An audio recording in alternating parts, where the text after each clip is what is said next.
ये पार्ट 3 है। तो इसके पहले मैंने 2 पार्ट अपलोड किए हैं, तो आप उसकी लिंक डिस्क्रिप्शन बॉक्स में देख सकते हो। अदरवाइज ऊपर आई बटन है, आई बटन पर क्लिक कर कर भी आप लोग देख सकते हो। So now let's start. So अभी हम आज नेक्स्ट पार्ट देख रहे हैं हम लोग। नेक्स्ट जो है वो है वेवलेंथ। वेवलेंथ जो है वो हम लैम्बडा से डिनोट करते हैं। सो उसका यूनिट जो है वो मीटर। ओके, सो हमें पता है मीटर हम किस में कन्वर्ट करते हैं, लेंथ में। ओके, सो जैसे कि हमारे पास 3 क्वांटिटीज़ हैं, मीटर, लेंथ एंड टाइम। सो अभी मीटर की बात चल रही है, मतलब मीटर हम लेंथ में तो कंसिडर कर लेंगे, तो मतलब लेंथ के ऊपर 1 आ जाएगा। ओके, पावर, लेंथ का जो पावर रहेगा वो 1 आ जाएगा। बट यहाँ पे कोई मास भी नहीं लग रहा है और जो टाइम भी है वो भी नहीं लग रहा है, मतलब टाइम एंड मास जो है वो 0 क्वांटिटीज रहेगी। ओनली मीटर जो है वो ओनली लेंथ में रहेगा। सो वेवलेंथ का डायमेंशन क्या होगा हमारा, m0, l1 and t0। Now next, तो सेकंड जो देखते हैं हम लोग, पीरियड। पीरियड मतलब एक टाइम का ही रहता है। सो टाइम पीरियड के लिए हम कैपिटल टी से डिनोट करते हैं। सो उसका यूनिट जो है वो सेकंड से डिनोट करते हैं। Okay, so same as second, मतलब यहाँ पे टाइमिंग फिर से 3 मतलब क्वांटिटीज लिख लेते हैं। सो क्वांटिटीज में यहाँ पे मास भी कोई नहीं रहेगा, मतलब 0 रहेगा। लेंथ जो रहेगा वो भी 0 रहेगा। ओनली सेकेंड, सेकेंड हम किस में लेते हैं, टाइम में। इसलिए इसका डायमेंशन, मतलब पीरियड का डायमेंशन जो रहेगा m0, l0 and t1। So next वाला देख। सो नेक्स्ट है हमारा हीट। हीट जो है वो हम कैपिटल क्यू से डिनोट करते हैं। ओके, सो उसका यूनिट जो है वो जूल से है। अभी हमने नेक्स्ट पहले के उसके लेक्चर में देखा था एनर्जी। एनर्जी का यूनिट भी हमारा जूल ही होता है। ओके, सो ये याद रखो, जो हीट का एनर्जी यूनिट भी जूल ही होता है और एनर्जी का यूनिट भी हमारा जूल ही होता है, मतलब ये एक टाइप की एनर्जी रहती है। सो उसका डायमेंशंस क्या रहेगा, देखो ये एम, एल एंड टी वाली क्वांटिटी। जूल मतलब एक एनर्जी। सो यहाँ पे एक पावर -2 रहेगा, ये भी 0 रहेगा, ये भी 0। अभी मैं कन्वर्ट करके नहीं बता रही हूँ क्योंकि आपको भी समझना चाहिए मैंने कन्वर्टिंग कैसे किया है। Okay, so I hope clear हुआ होगा। सो नेक्स्ट देखते हैं हम वोल्टेज। वोल्टेज को हम V से डिनोट करते हैं। सो इसका यूनिट जो हम इसको वोल्ट भी बोलते हैं। ओके, वोल्टेज को हम शॉर्टकट में वोल्ट भी बोलते हैं। सो उसका यूनिट क्या है, V is equal to I R. I मतलब होता है करंट। ओके, ये याद रखो, आई हम करंट से डिनोट करते हैं और आर जो मतलब होता है हमारा रेजिस्टेंस होता है।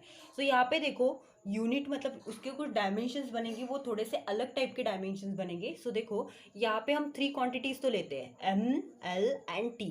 सो यहाँ पे बात कौन सी चल रही है, हमारी करंट की बात चल रही है। मतलब यहाँ पे तो मास भी नहीं लगेगा, लेंथ भी नहीं लगेगा और टाइम भी नहीं लगेगा, मतलब ये तीनों क्वांटिटीज जो है वो हमारी 0 रहेगी। बट यहाँ पे एक क्या है, आई, मतलब एक करंट है। सो करंट क्या रहेगा हमारा, 1 रहेगा। मतलब यहाँ पे 4 डायमेंशन, मतलब क्वांटिटीज आएगी, मास, लेंथ एंड टाइम। ये तो हम तीनों तो कॉमन सभी में लेते ही है। यहाँ पे करंट भी शो हो रहा है क्योंकि हमारा फॉर्मूला ही है वोल्ट का formula, I into R. I मतलब होता है करंट एंड आर मतलब होता है रेजिस्टेंस। ओके, सो नेक्स्ट हम रेजिस्टेंस के लिए भी, रेजिस्टेंस के लिए देखो हम लोग लेंगे ये M1 रहेगा, L2 एंड T-3 और I जो रहेगा वो -2 रहेगा। ओके, सो इसको कैलकुलेट करके हम वोल्टेज का निकालेंगे। तो यहाँ पे देखो M1 है, यहाँ पे M0 है। सो यहाँ पे क्या होगा, ये M1, L क्या है 0 है, यहाँ पे 2 है तो यहाँ पे L2 होगा और T क्या है -3 है। ओके, ये -3 रहेगा टी। और उसके बाद आई क्या है, यहाँ पे 1 है, यहाँ पे -2 है, तो ये आई इज इक्वल टू -1 होगा। मतलब वोल्टेज का डायमेंशन होगा M1, L2, T-3 and I -1। आई हम इसके लिए लेते हैं क्योंकि वोल्टेज जो है उसका यूनिट जो है वो करंट इंटू रेजिस्टेंस होता है। ओके, सो इसीलिए हमारा हमने यहाँ पे आई इंक्लूड किया है। सो नाउ नेक्स्ट देखते हैं सरफेस टेंशन। सरफेस टेंशन को हम कैपिटल टी से डिनोट करते हैं। सो अभी जो मैं आपको बता रही हूँ वो हमें टेक्स्ट बुक में, हमारे टेक्स्ट बुक में 11 के, वो हमें आगे जाके यूज होने वाले, इसलिए आपको ये फॉर्मूले विद डायमेंशन एक्सप्लेन कर रही हूँ। Got it. सोर्स टेंशन जो है वो हम कैपिटल टी से डिनोट करते हैं। सो उसका फॉर्मूला है T is equal to force upon length. Okay, so force पर यूनिट लेंथ भी बोल सकते हो, मतलब एफ मतलब फोर्स है और एल मतलब लेंथ है। सो मैंने कल के, मतलब फर्स्ट वाले लेक्चर में आपको जब फर्स्ट पार्ट बताया था तभी आपको एक्सप्लेन किया था कि फोर्स वाला जो डायमेंशन है वो आपको अच्छे से याद ही करके रखना है। तो यहाँ पे क्या है, फोर्स का dimension M1, L1 and T-2। Okay, so length, length मतलब यहाँ पे L जो है वो 1 रहेगा, बाकी टर्म जो है वो 0 रहेगी, मतलब मास भी 0 रहेगा, टाइम भी 0 रहेगा। ओनली लेंथ जो है वो L के लिए, इसलिए L1 लिखा है। इसको कैलकुलेट करते हैं तो ये क्या होगा, M1, L0 एंड T-2। सो इसका सरफेस टेंशन का जो डायमेंशन है वो M1, L0 and T-2। I hope आपको समझ गया होगा। सो नेक्स्ट वाला देखते हैं इलेक्ट्रिक चार्ज। इलेक्ट्रिक चार्ज जो होता है वो हम Q से डिनोट करते हैं। सो Q इज इक्वल टू, उसका फॉर्मूला है I इंटू टी। I मतलब क्या होता है, करंट, और T मतलब होता है टाइम। सो फिर से वही फॉर्मूला लगाते हैं, मतलब इलेक्ट्रिक चार्ज के लिए m0 रहेगा, l0 रहेगा, t भी 0 रहेगा, क्या मतलब यहाँ पे करंट है तो करंट ओनली 1 रहेगा। फिर से यहाँ पे टाइम दिया है ओनली, मतलब मास जो रहेगा वो 0 रहेगा, लेंथ भी 0 रहेगा, टाइम क्या रहेगा 1 रहेगा। सो इसको कैलकुलेट करते तो हमारा डायमेंशन क्या बनेगा, मतलब ये m0 l0 और ये यहाँ पे कैलकुलेट करते तो t1 होगा और ये I1 ऑलरेडी। ओके, सो आप इसके करंट की जगह पे एम्पियर भी लिख सकते हो, और मैं एक दूसरा भी डायमेंशन हम लोग लिख सकते हो, तो यहाँ पे m0 l0 and t1 a1। Okay, सो एक तो आप करंट के लिए I भी लिख सकते हो, अदरवाइज एम्पियर भी लिख सकते हो। एम्पियर मतलब एक करंट ही होता है। सो आई होप ये दोनों भी आपके फॉर्मूले जो है वो एग्जैक्ट है, कोई रॉन्ग नहीं है, दोनों भी एग्जैक्ट है हम लोग। So Young's modulus of electricity, Young's modulus of electricity के ऊपर आपको नेक्स्ट टॉपिक भी है। सो उसके लिए हम ग्यामा से डिनोट करते हैं। So gamma is equal to, इसका फॉर्मूला क्या रहेगा, stress upon strain. Okay, so gamma is equal to stress upon strain, Young's modulus of electricity. तो स्ट्रेस का ऑलरेडी हमने फाइंड किया और स्ट्रेन का भी किया है। So stress is equal to क्या था, m1 l-1, ओके, और t का -2। ओके, ये हमने स्ट्रेस का निकाला था और स्ट्रेन का भी निकाला था। स्ट्रेन तो डायमेंशनलेस क्वांटिटी है, मतलब तीनों भी क्या रहेंगे, 0 रहेंगे। मतलब ग्यामा इज इक्वल टू, ये y का साइन नहीं है, y जो रहता है वो ऐसे रहता है, ये ग्यामा का साइन जो रहता है वो ऐसे करके रहता है। ओके, ये ग्यामा का साइन है। सो कोई भी इसे y मत बोलना, ये ग्यामा का साइन है। यंग्स मॉडुलस ऑफ इलेक्ट्रिसिटी हम ग्यामा से डिनोट करते हैं। सो उसका डायमेंशन क्या होगा, m1 l-1 and t-2। So gamma मतलब Young's modulus of electricity, gamma is equal to m1 l-1 t-2, ये हुआ उसका एग्जैक्ट डायमेंशन। सो नेक्स्ट वाला देखते हैं, इलेक्ट्रिक पोटेंशियल। इलेक्ट्रिक पोटेंशियल जो है वो हम V से डिनोट करते हैं। सो उसका फॉर्मूला है वर्क अपॉन चार्ज। ओके, सो चार्ज के लिए हम कैपिटल Q से डिनोट करते हैं, वर्क के लिए W से डिनोट करते हैं। सो ऑलरेडी हमने इसके डायमेंशंस फाइंड किए हैं। वर्क का है m1 L2 एंड t-2। सो इसीलिए आपको ये डायमेंशन सब पता होने चाहिए। सो चार्ज के लिए, चार्ज मतलब यहाँ पे करंट आ जाएगा, मतलब ये क्या होगा, m0 l0 एंड t1, और ये I जो रहेगा वो 1 रहेगा। ओके, सो अगर मैं I को ऊपर कन्वर्ट करती हूँ, ये पूरी टर्म को अगर मैं ऊपर शिफ्ट करती हूँ, मतलब ये क्या होगा, V इज इक्वल टू उसका डायमेंशन, ये m1 L2 and t-3 and I-1। समझ गया ये कैसे, क्योंकि ये प्लस में है। ओके, ये टर्म अगर ऊपर शिफ्ट करती हूँ तो ये माइनस में हो जाएंगे। यहाँ पे t क्या है, ओनली 1 है, और यहाँ पे क्या दिया है, t-2 दिया है। सो -2 है और ये 1 है, मतलब ये ऊपर जाने के बाद भी क्या होगा, -1 हो जाएगा, माइनस माइनस प्लस हो जाएगा, मतलब ये क्या होगा, -3 हो जाएगा। ओके, ऑलरेडी टी यल जो है यहाँ पे 0 दिया है, यहाँ पे 0 दिया है, यहाँ पे 2 दिया है, तो हमने L2 लिखा। m1 दिया था, यहाँ पे m0 दिया, तो यहाँ पे m1 लिखा। सो ये हुआ हमारा इलेक्ट्रिक पोटेंशियल, मतलब V का dimension m1 L2 t-3 and I-1। So next वाला देखते हैं। सो नेक्स्ट, एक्चुअली मैंने आपको चार्ज का डायमेंशंस नहीं एक्सप्लेन किया था। सो पहले मैंने चार्ज का बताना चाहिए थे, बाद में आपको ये एक्सप्लेन करना चाहिए था। ओके, सो कोई बात नहीं, अभी चार्ज का डायमेंशन आप लोग देख लो। तो चार्ज का फॉर्मूला है current into time. Okay, so current into time, ये है हमारा चार्ज का फॉर्मूला। सो करंट का क्या रहता है, करंट अभी मैंने बताया था m0 रहेगा, l0 रहेगा, t भी 0 रहेगा, I जो रहेगा वो ओनली 1 रहेगा, क्योंकि करंट की बात चल रही है। बाकी ये तीनों क्वांटिटीज क्या रहेगी, हमारी 0 रहेगी। टाइम बोल रहे हैं, तो टाइम के लिए एक ही क्वांटिटी, मतलब m0 रहेगा, l भी 0 रहेगा, और t जो रहेगा वो हमारा 1 रहेगा। सो अभी देखो, इसको कैलकुलेट करते हैं ये तीनों भी टर्म को। यहाँ पे तो सिंगल I मतलब एक करंट ही दिया है, तो यहाँ पे करंट नहीं दिया, मतलब सिंगल ही करंट लेंगे। सो ये क्या होगा, डायमेंशन m0 l0 t1 और I1। ओके, ये t1 दिया है, यहाँ पे कुछ भी नहीं दिया, t0 दिया, मतलब t1 कंसिडर करेंगे। और यहाँ पे I दिया है, यहाँ पे I नहीं दिया, मतलब जो I बचा हुआ है वो I1 लिख लेंगे। तो चार्ज का जो डायमेंशन है वो m0 l0 t1 I1। Okay, so next वाला देखते हैं।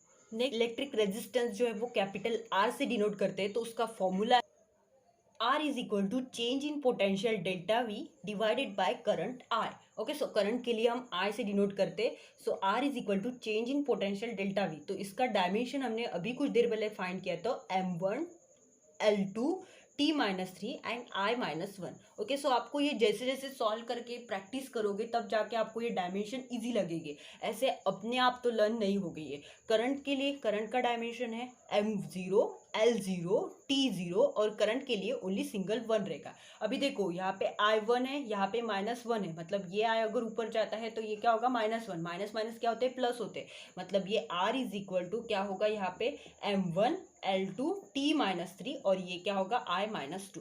ओके, सो ये हमारा डायमेंशन हुआ इलेक्ट्रिक रेजिस्टेंस R, मतलब कैपिटल R से जो डिनोट करते हैं इलेक्ट्रिक रेजिस्टेंस का। सो M1 L2 T-3 and I-2। So next देखते हैं, नेक्स्ट कैपेसिटेंस के लिए हम लोग C से डिनोट करते हैं। अभी देखो चार्ज का फॉर्मूला हमें पता है C इंटू वी, मतलब V एक पोटेंशियल है।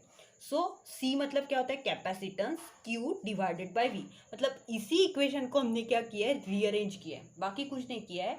ये हमारा चार्ज का ऑलरेडी हमें फॉर्मूला पता था, charge is equal to capacitance into potential. Okay, so potential हम V से डिनोट करते हैं। सो हमें क्या चाहिए कैपेसिटेंस चाहिए, तो C के लिए मतलब ये फॉर्मूले को रीअरेंज करते हैं तो हमें क्या मिलेगा फॉर्मूला मिलेगा। So C is equal to charge के लिए ऑलरेडी हमने डायमेंशंस फाइंड किया था M0 L0 T1 I1। Okay, so potential के लिए भी क्या था हमारे पास M1 L2 and T-3 and I-1। Okay, so इसको अगर हम सॉल्व करते हैं तो देखो यहाँ पे क्या है M0 है, यहाँ पे 1 है, मतलब ये क्या होगा अगर ये I ऊपर जाता है तो -1 होगा, इसीलिए -1। नहीं तो आप सोचोगे कि यहाँ पे तो +1 है, आपने क्यों -1 लिया, क्योंकि यहाँ पे ये डिवाइड में है, तो डिवाइड का अगर ऊपर कन्वर्ट करते हैं तो वो माइनस का जो प्लस का रहता है जो माइनस में कन्वर्जन होता है। सो ये M-1 हुआ, यहाँ पे क्या है L0 है, यहाँ पे L2 है, मतलब ये भी कन्वर्जन ऊपर होगा तो ये L-2 होगा। फिर से टाइम के लिए, टाइम यहाँ पे 1 दिया है, यहाँ पे -3 दिया है, मतलब ये अगर ऊपर जाता है तो ये क्या होगा प्लस होगा, मतलब ये क्या होगा 4 हो जाएगा, T4 हो जाएगा। यहाँ पे I1 दिया है, यहाँ पे I-1, मतलब ये क्या होगा I2 हो जाएगा। ओके, सो हमारा कैपेसिटेंस का डायमेंशन है M-1 L-2 T4 and I2। Okay, सो ये हुआ कैपेसिटेंस। तो नेक्स्ट वाला देख, नेक्स्ट है हमारा टेम्परेचर ग्रेडियंट। सो टेम्परेचर ग्रेडियंट के लिए हम लोग TB यूज कर सकते हैं। सो इसका फॉर्मूला क्या है change in temperature, change in temperature मतलब डेल्टा T। मैंने प्रीवियस लेक्चर में भी आपको बताया था चेंज इन आ गया, चेंज इन वर्ड आ गया तो आपको D भी लगा सकते हो, अदरवाइज डेल्टा भी लगा सकते हो। ये दोनों भी वर्ड ऐसे है कि मतलब चेंज इन डिनोट करता है। Okay, so change in temperature मतलब डेल्टा T एंड लेंथ के लिए हम लोग L से डिनोट करते हैं। ओके, सो ये उसका फॉर्मूला, मतलब अगर टेम्परेचर की बात करेंगे तो टेम्परेचर हम केल्विन में भी डिनोट कर सकते हैं और लेंथ जो है वो L से डिनोट कर सकते हैं। सो केल्विन मतलब एक यहाँ पे क्या आएगा M0 L0 T0, यहाँ पे केल्विन के लिए 1, जैसे हम मतलब करंट के लिए I यहाँ पे एक क्वांटिटी ऐड करते थे तो यहाँ पे केल्विन की बात चल रही है, इसलिए केल्विन के लिए हमने ये तीनों क्वांटिटीज तो कॉमन रहेगी बट एक क्वांटिटी हमने केल्विन की ऐड कर दी तो केल्विन क्या रहेगा 1 रहेगा, उसका पावर 1 रहेगा।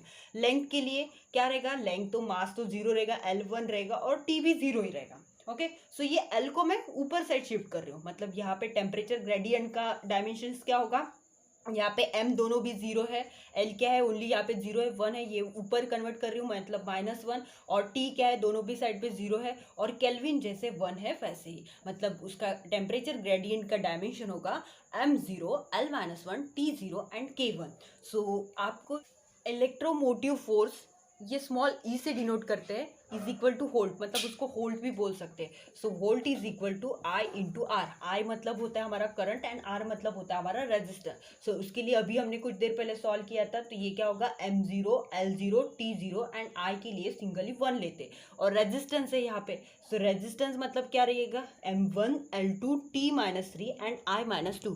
ये आपको अच्छे से लर्न ही करना पड़ेगा, तब जाके आपको ये क्लियर हो जाएगा कि यहाँ पे ये कैसे फॉर्म होते हैं। ओके, I-2 रहेगा यहाँ पे। सो वोल्ट इज इक्वल टू क्या होगा ये M1 L2 and T-3 and I-1, मतलब इसका इलेक्ट्रोमोटिव फोर्स जो है उसका डायमेंशंस रहेगा M1 L2 T-3 and I-1। So I hope आपको यहाँ पे ये हेल्प हो जाएगा। सो बाकी हम नेक्स्ट लेक्चर में अभी हम लॉग टेबल से कैसे मतलब न्यूमेरिकल सॉल्व करते हैं वो ट्रिक्स देखेंगे। सो अगर आपको वीडियो अच्छा लगता है तो लाइक करो, शेयर करो and subscribe my channel. So thanks for the watching.